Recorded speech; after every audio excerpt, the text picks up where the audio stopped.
Dit is vir my so lekker om vanoggend met Albie Hond te gesels. Hy is die stigter van die Blackberry boerbok ras. Ja, en dis nie 'n foon nie, dis 'n boerbok ras. Albie, baie welkom hier by Grootplaas. Ja, môre Mia en ja, baie dankie vir die voorreg om julle te kan gesels. Waardeer dit baie, dankie. Ag, dis vir ons lekker. Eerstens, hoe het julle op die naam gekom van hierdie boerbokke? Ja, weet jy, dis interessant. Ons het die dag het ons in die kraal daar by plaas op die aard het ons gestaan en daar was buitelanders wat eintlik kom kyk het na Kalahari Reds en ons het en die Blackberries was daar agter in 'n kamp en het het hulle nie 'n naam gehad en my pa daarom toe op sy voete gedink en toe wil hulle weet maar wat se soort bokke is dit en ja, en jy weet ons het in die Karoo het ons so behalwe die Blackberry foon het ons so die Blackberries is 'n baie gesogte besie wat groei in die Karoo en dit is nou my pa se eerste gedagte was Blackberry en omdat dit nou maar Engelse mense was en nou ja, toe die naam gehou en dit is sodat dit nou Blackberries geword. Ek's mal daaroor, die oorspronklikheid is altyd lekker om die agterstorie te weet. Vertel vir my, hoe het hierdie ras ontstaan? Ja, weet jy, ek het ja, ek dink kom ons begin by my agtergrond as ek het dieregenetika en diereteeling het ek studeer. En so ek het 'n baie natuurlike benadering met diereteeling en ek is ook bevoorreg om die hoofontwikkelaar van of stigter van die Kalahari Reds te wees. En met my buitelandse ek het van na my studies af het ek baie belang gestel in wel nie net diereteeling nie, maar diereuitvoere.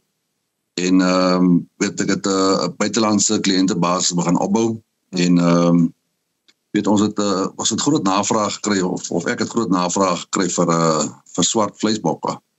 En weet as 'n reël in Suid-Afrika is daar nie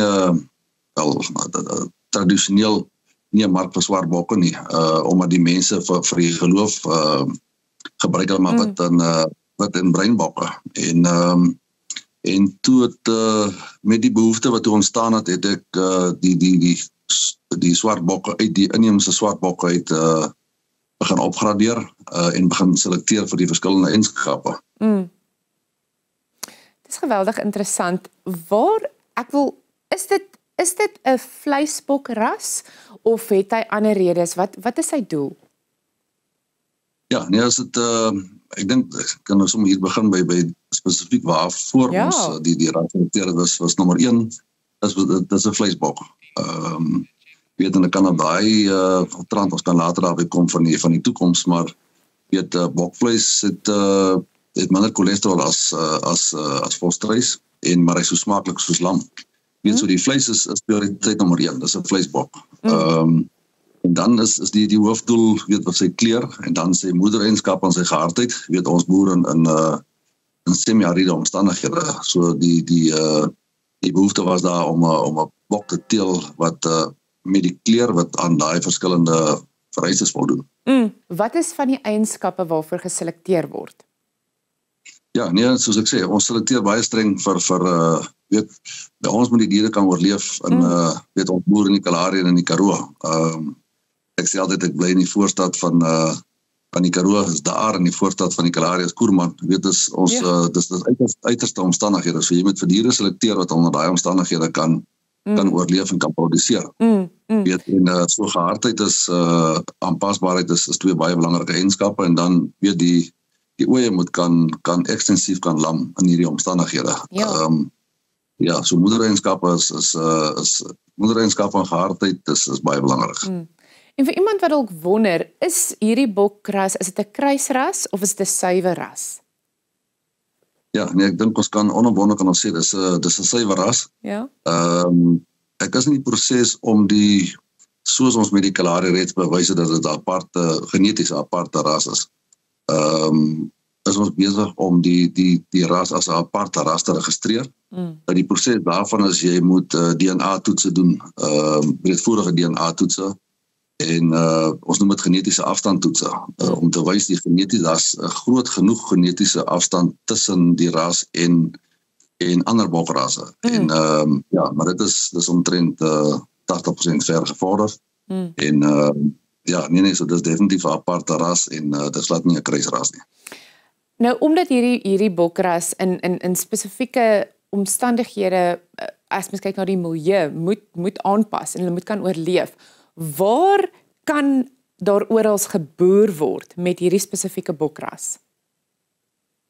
Ja, dis ongelooflik. Ons weet nie net die Blackberry nie, ons is van die beste kleinvee teelers in die wêreld en ons het die beste kleinvee ras in die wêreld. En daarom kan hierdie diere omdat dit 'n bok is, hy kan ek voer hulle reg oor die wêreld, voer ons hulle uit.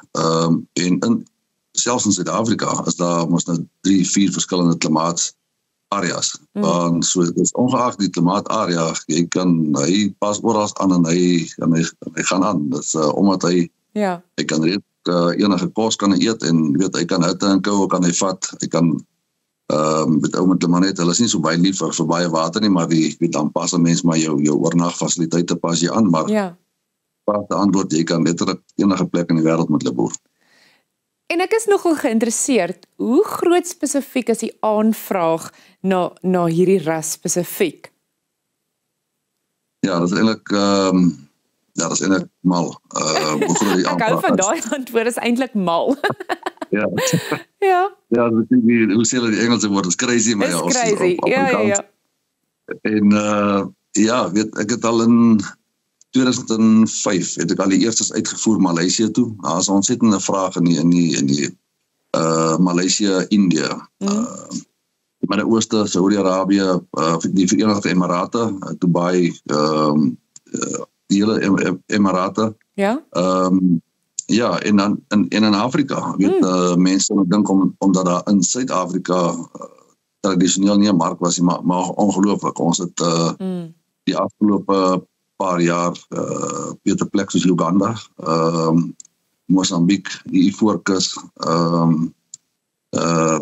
Ghana, Nigeria, dit is ongelooflik. Dit is oral waar daar 'n groot aanvraag is. En nou moet ek by sê, op hierdie stadium is die aanvraag in Suid-Afrika is besig om die buitelandse aanvraag verby te steek.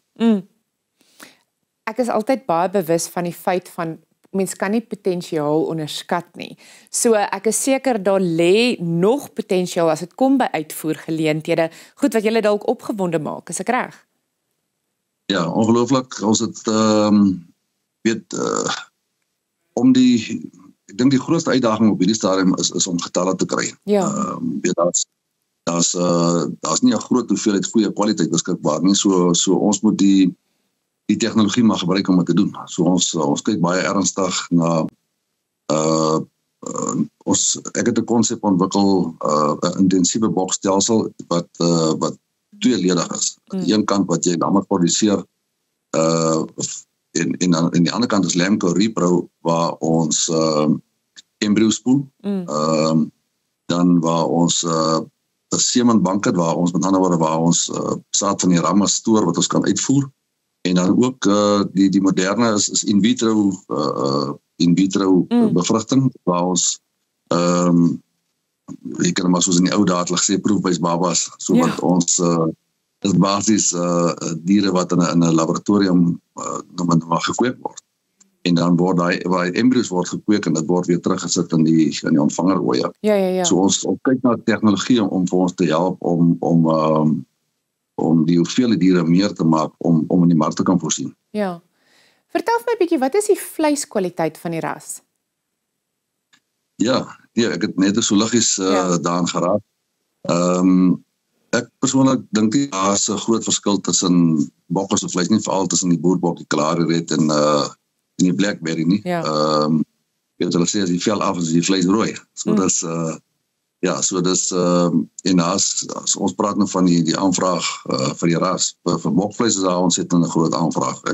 Ons hierdie stadium, my vennote soos ons nou praat is in die Verenigde Emirate reeds om te kyk na geleenthede, of nie geleenthede, die geleenthede is daar. Hulle is daar om ons noem dit in Engels take-off agreements te teken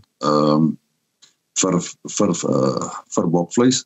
En dan is dis 'n redelike omdat hy so duur is, die bokvleis. Baie mense dink weet bokvleis is goedkoper as skaapvleis. Dit is so. Omdat hy so duur is dit baie skaars, weet, en omdat so gesog is, weet, so ons kyk om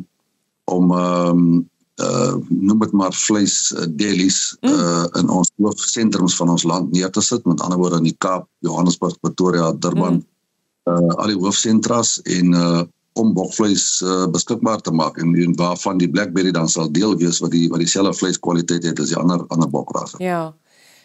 Hoe sal jy sê lyk die toekoms van hierdie ras spesifiek en wat is van die vooruitsigte wat jou die opgewondste maak? Ja, ek dink die uitvoergeleenthede. Ek het soos ek nou liggies geraak het aan die genetiese die landbou-repro gedeelte waaraan ons geraak het, is ek dink waar ons baie opgewonde is om dit te kan doen. Weet, is om dit te kan vermeerder. En weet, ons het ook investeringsgeleenthede vir mense wat wil belê in hierdie spesifieke afdeling. Of dit nou in die landbou gedeelte is wat die lammers produseer en of dit nou in die reproduksie gedeelte. So dit wat ons opgewonde maak is om die regte mense betrokke te maak by die proses en dan en om hierdie sê in Engels the sky is the limit om die hele wêreld die ras te versprei. Ek dink dit is die lekkerste ding van boerdery is daai spasie waarin mens kan droom is so groot. Daar's altyd iets wat jy beter kan doen, altyd iets wat jy groter kan doen en ek haal my hoed vir julle af daarvoor. Ja, en baie dankie. Nee, dit is 'n ongelooflike voorreg om te kan doen ons werk in die natuur. Jy is na jou skepper. Ja. En jy weet, en ek dink een van die grootste goed, ek sê altyd as ek nou oor jy weet hoeveel lammertjies of kindertjies kom daar aan. Ja. En die natuur, hoe wonderlik die natuur is jy weet, is om daai nageslag te sien. Ja. Om daai diere te sien wat gebore word, om te sien hoe hulle groei en hoe hulle lyk. Ja, nee, dis 'n ontsettende voorreg. Ek moet vir jou sê, jou woorde tref diep vanoggend. Dit is so mooi om te hoor hoe jy daar praat. Hoorie, Albie, baie dankie en sterkte met al julle drome vorentoe. Ja, baie dankie, Mian. En weer eens dankie vir die voorreg om op julle program te kon wees en vir julle ook baie sterkte. Baie dankie.